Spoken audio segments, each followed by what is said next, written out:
Salam alaikum wa rahmatullah wa barakatuh. Je vais donc poursuivre la suite de Al-Futuhat al-Makiyya qui correspond à la traduction de ce passage.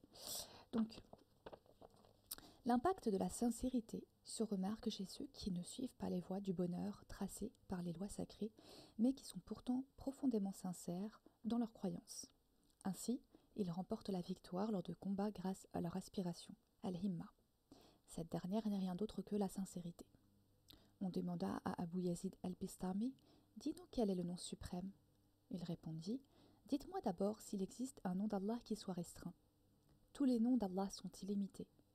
Tout est question de sincérité.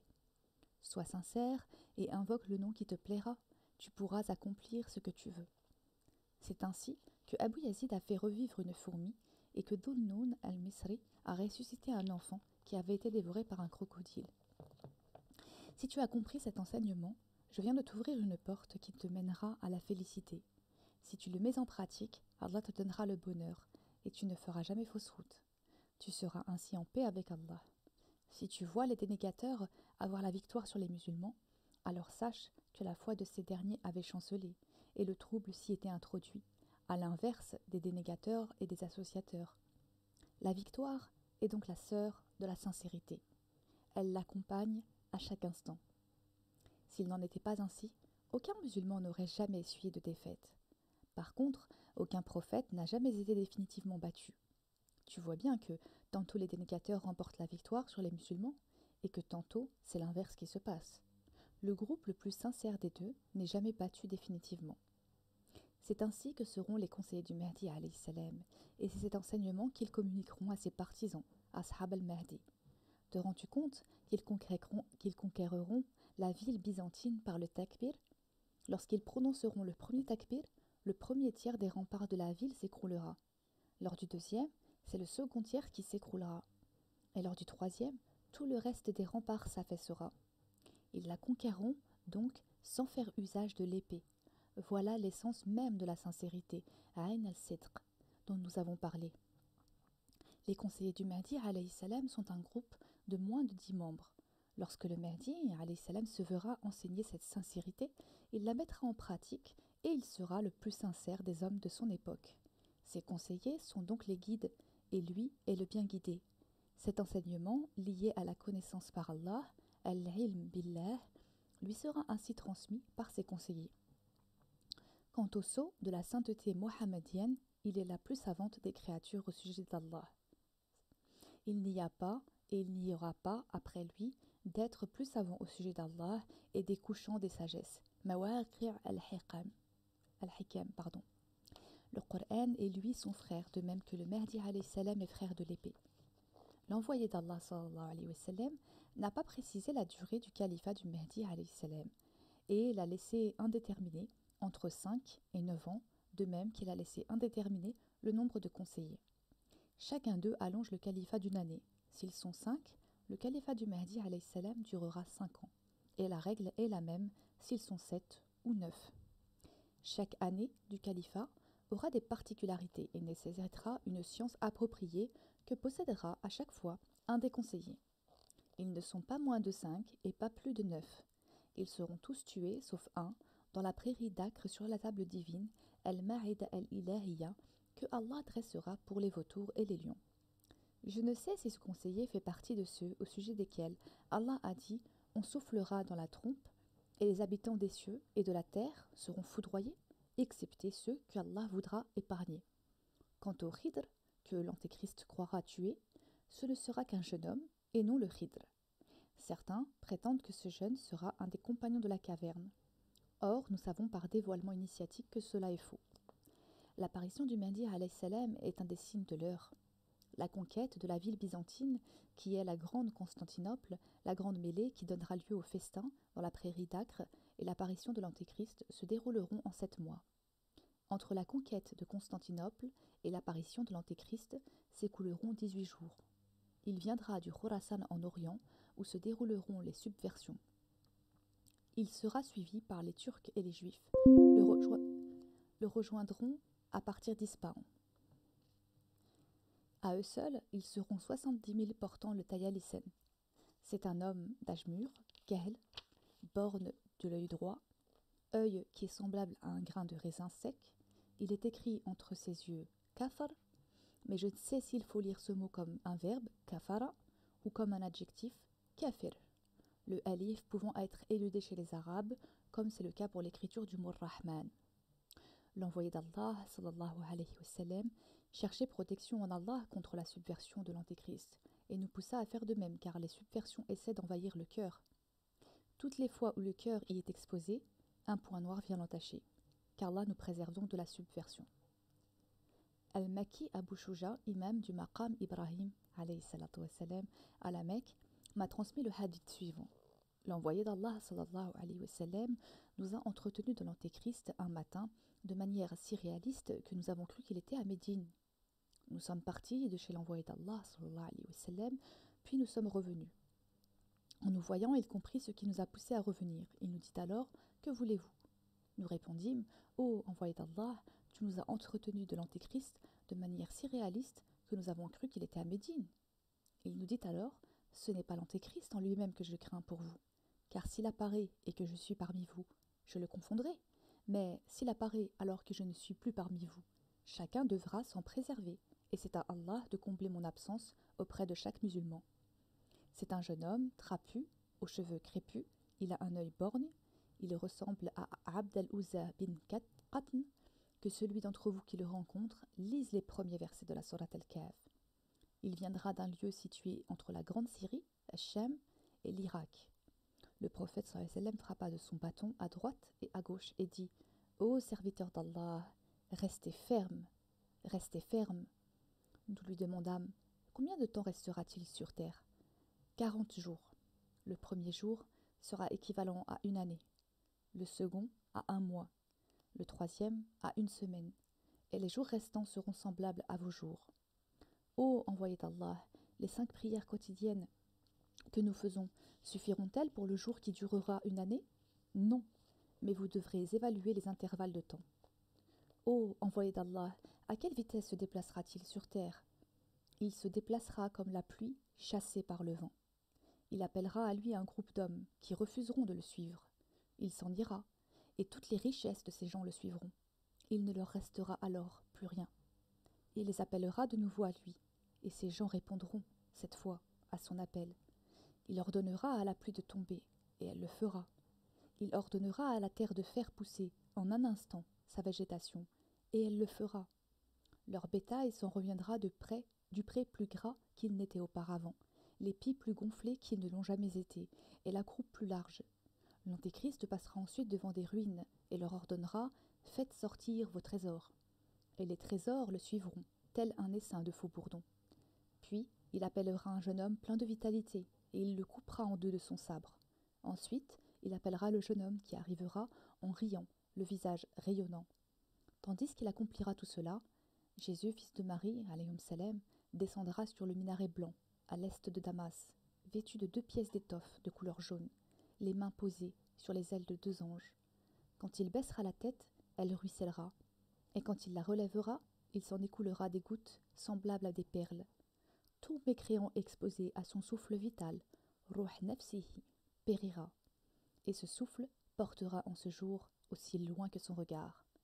Il cherchera l'Antéchrist, finira par l'atteindre à la porte de Loud et le tuera.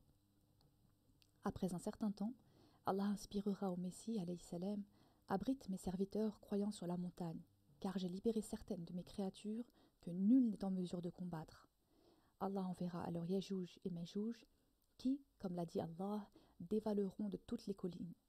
Leur avant-garde passera devant le lac de Tibériade et boira tout ce qu'il contient.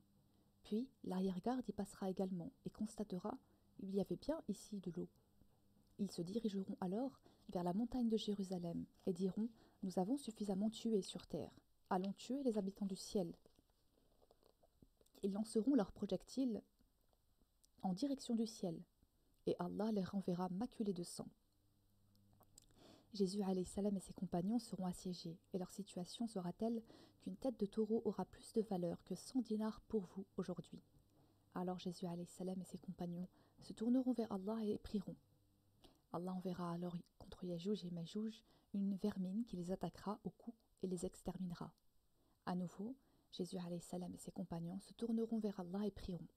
Allah leur enverra alors des oiseaux ayant un cou semblable à celui du chameau qui les emporteront et les déposeront dans la gorge d'une montagne, Mehbel. Pendant 7 ans, les musulmans devront alimenter leur feu avec leurs arcs, leurs flèches et leurs carquois.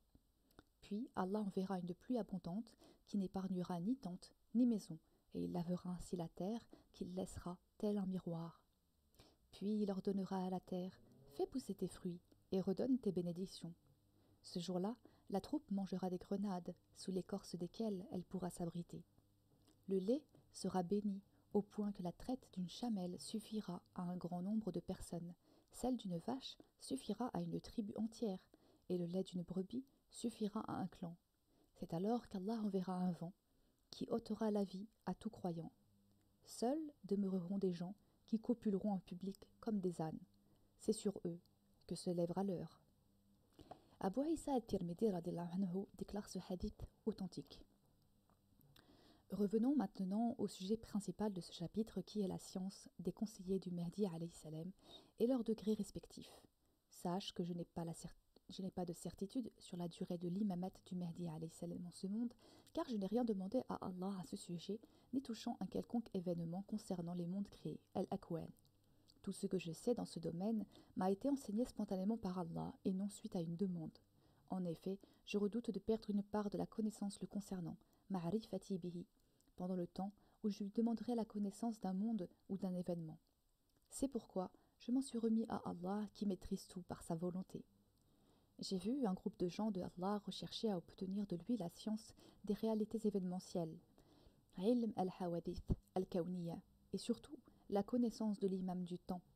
Mais je fus gêné d'en faire de même et j'ai craint que la tendance naturelle me pousse à les imiter en les fréquentant alors qu'ils étaient plongés dans un état de cet ordre. Je n'ai toujours désiré de lui qu'une seule chose, qu'il m'accorde l'ancrage ferme, at-tubut, dans la seule connaissance de lui. Par contre, peu m'importent les états successifs et changeants par lesquels je passe. En réalisant qu'Allah me soumettait au changement et que la perception de mon essence aïn diffère selon l'état hal qui est le mien, je ne percevais plus aucune essence comme immuable et plus rien ne pouvait offrir de support à mon existence comme c'était le cas avant que je fusse créé. J'ai alors saisi que le statut que confère la réalisation métaphysique, hukm al-wujud, et la station de la contemplation, maqam al-shuhud, régissait mon essence. J'ai alors demandé d'être libéré de mon être, wujudi, par les vers suivants. Par pitié, libère-moi de mon être et du statut de la contemplation effective. Je suis tantôt la qibla de toute chose et tantôt j'ai besoin de me prosterner. Mon état me stupéfait qui me fait dire « Je suis les ténèbres qui empêchent la lumière de briller ». Que tu fasses de moi un imam ou que je sois considéré comme esclave. Les réalités cachées se sont bien jouées de nous. Les réalités cachées du mystère sont l'essence de l'existence. En demandant cela, mon ignorance m'est devenue manifeste et il m'a dit « Ne te suffit-il pas d'être comme moi ?» Puis, il me montra la diversité de ces théophanies dans les formes et ce que la vision spirituelle peut percevoir de son essence. Je dis alors, les changements d'état qui affectent mon essence immuable sont innombrables, et je ne nie aucunement les changements d'état, car ils sont dans la nature des choses. Ce qui m'a troublé, ce sont les changements qui affectent l'essence de mon être selon les états dans lesquels je suis. Par ailleurs, je sais que, bien que tout en étant chaque jour à l'œuvre, tu es l'essence immuable qui se passe des mondes. J'ai su alors que la transformation s'opérant au niveau des formes est un attribut de celui qui prodigue l'information. C'est ainsi que descendit sa révélation, qui fut récitée sous forme de sourate. Certes, j'ai vu son semblable dans le grand et le petit monde. Par grand monde, al-alam al-kabir, j'entends l'univers entier, et par petit monde, al-alam al-saghir, l'homme universel. J'ai réalisé de cette façon le caractère nécessaire du changement en tout cela.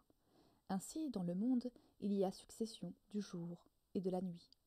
De même, chez l'homme universel, désignation de Muhammad sallallahu alayhi wa sallam, qui a dépassé en perfection tout l'univers et qui sera le plus honoré des hommes le jour de la résurrection, il y a succession des attitudes spirituelles.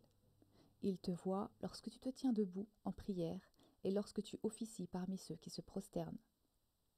Notre destin a été d'éprouver ce dialogue avec Allah par le biais de l'écrit, al-ibara al-raqamiyya, car Allah peut se faire connaître, ta'rif, par des mots ou une écriture, et le plus souvent chez l'élite spirituelle par la vision. Et cela m'est arrivé.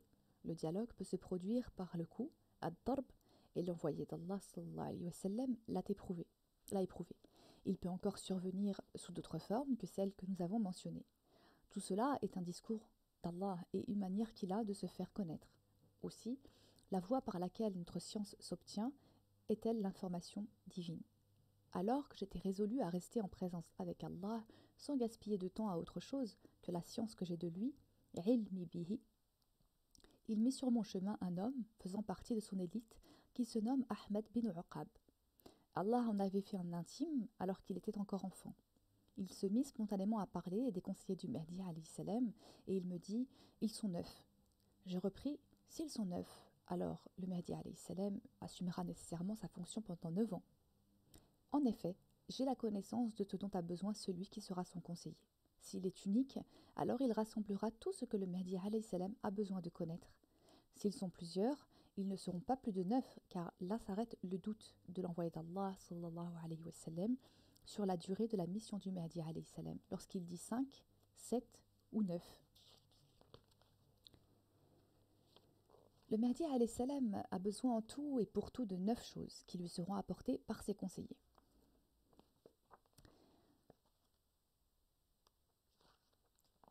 Et c'est ce que nous verrons dans la prochaine vidéo. Inch'Allah. Salam alaikum wa rahmatullahi wa barakatuh.